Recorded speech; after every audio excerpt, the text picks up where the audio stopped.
Angos! Angos! Angos! Angos!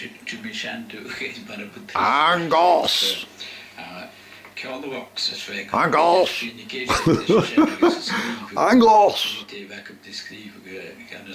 Angos! Angos! Well, a very good morning on the 29th day of November. 2911, I love that date. 29/11/23, and I'm sitting in the Four Seasons Hotel car park here in St Fillans, a place I've worked in, but I'm quite sure that if the owner comes out and finds my car parked here for a few hours, they'll probably get a bit fraught. But I'm not bothered. They're not open for business, I don't think.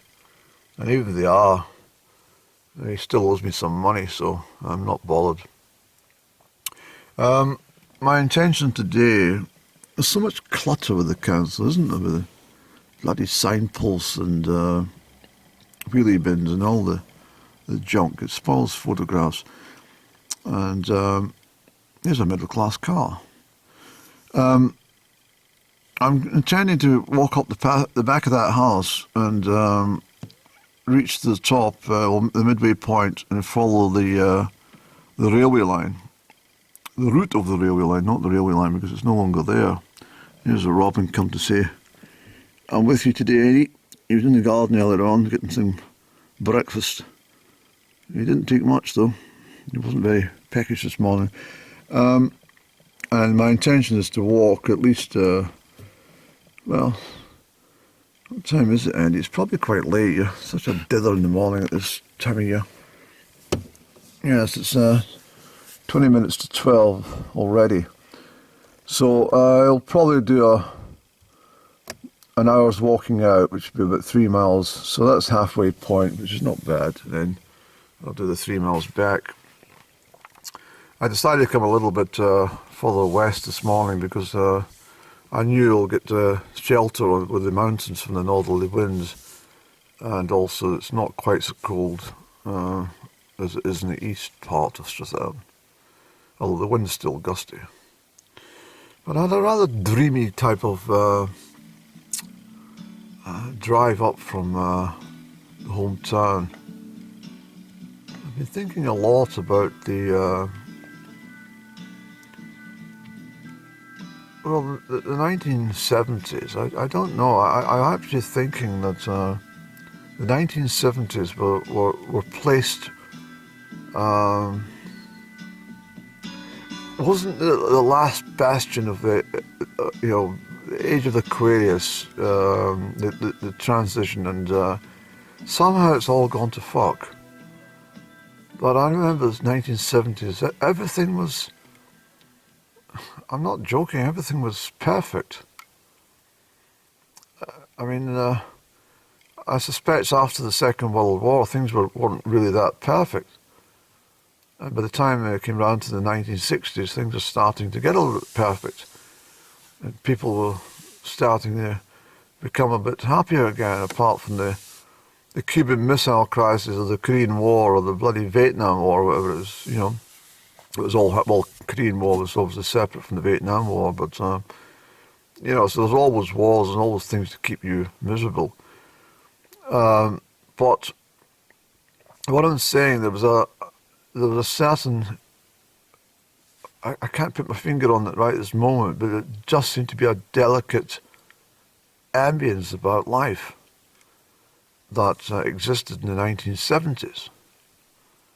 And I lived through it, so but the problem with me is I was probably just a few years too young to actually absorb and enjoy it properly. I'm talking about driving around or visiting hotels and staying overnight in places, or just tramping around here, there, and everywhere. Even overseas. So I was too young for it. So everything was in the backyard, so to speak. Everything was just based on a central point and of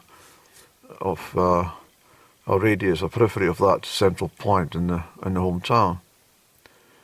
But things were, I don't know, much better. And so what I did is I raked out a couple of my old CDs from well, I didn't buy them in the 1970s.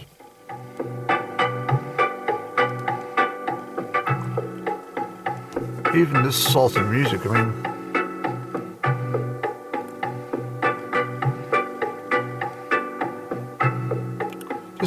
mean, everything. I mean, you can imagine just sitting in what do you call it, Annie, on your porch, and not a care in the world.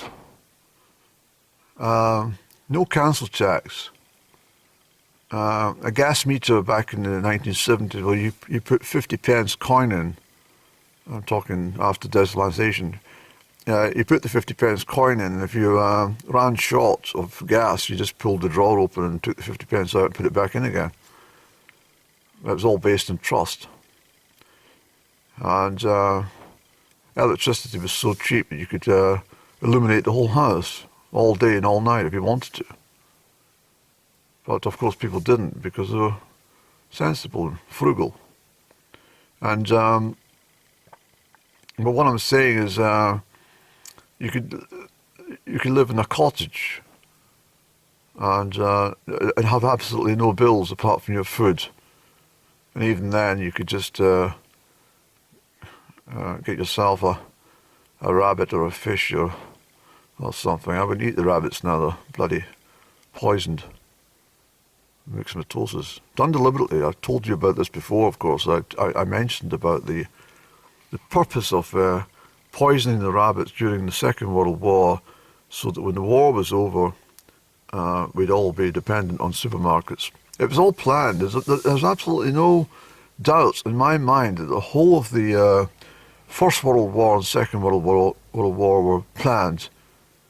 And the British government are culpable, along with the Germans, along with the Russians and the Americans. They all got together and they knew exactly what they were doing. Everything in the First World War and Second World War was purely to attain, well, the Second World War at least was purely to attain a central base in the European Union and set up that commission. And that's why they blew everything to bits. They wanted to obliterate the history of so many countries. But you find it's very odd that these, they didn't have smart bombs back in the 1940s, but it's amazing how they managed to bomb half of bloody London, but still managed to miss Big Ben and the House of Parliament, House of Commons, the St Paul's Cathedral, Buckingham Palace. All that was all completely missed. So it was a setup. They just went for the East End of London to, make a point that there was a war happening. It's the same as anywhere in Europe. You'll find all the cathedrals and major churches and important buildings were still standing. They didn't touch Paris, did they? The British totally wiped out Dresden and Berlin, but that was all purposeful because it was all part of the new build for Europe. I could go on about the subject for a long time. It's not my intention to sit here and chat about it, really, from Lochearnhead. But what I'm referring to is, I may come back to the subject, and, well, what I'm trying to say is everything was very idyllic, and the war, despite what was happening round and round and round, people in the 1970s and in Scotland, they were basically not affected. Not really. And therefore the 70s were quite a wonderful time. But what happened was the oil crisis, OPEC ministers who got together in 1973 caused a crisis in the oil markets by cutting supply. And then there was lots of terrorist events which also added to the problem. So the price of crude oil shot up, petrol stations all closed, and people couldn't afford to run their cars. Inflation went crazy, and the people's wage demands went up, and it wasn't being met. So people started to suffer. And by the mid-1970s, by 76, 77, things were getting pretty hectic. And certainly by the winter of 78, 79, it was appalling. It was no one seemed to be working at all. They were all on strike. And it was a very, very difficult time for families. But it's still idyllic. So even though you didn't have any, disposable income as such, because things had to be paid, food and stuff bought at a more expensive rate, you didn't have to bloody worry about paying for council tax or mobile phones, or lottery tickets or cigarettes priced completely at absolutely 400% of the retail price, all in tax. 30 grams of tobacco, it cost, at one time you'd buy that bloody stuff for nothing. You really could. You could buy it for next to nothing.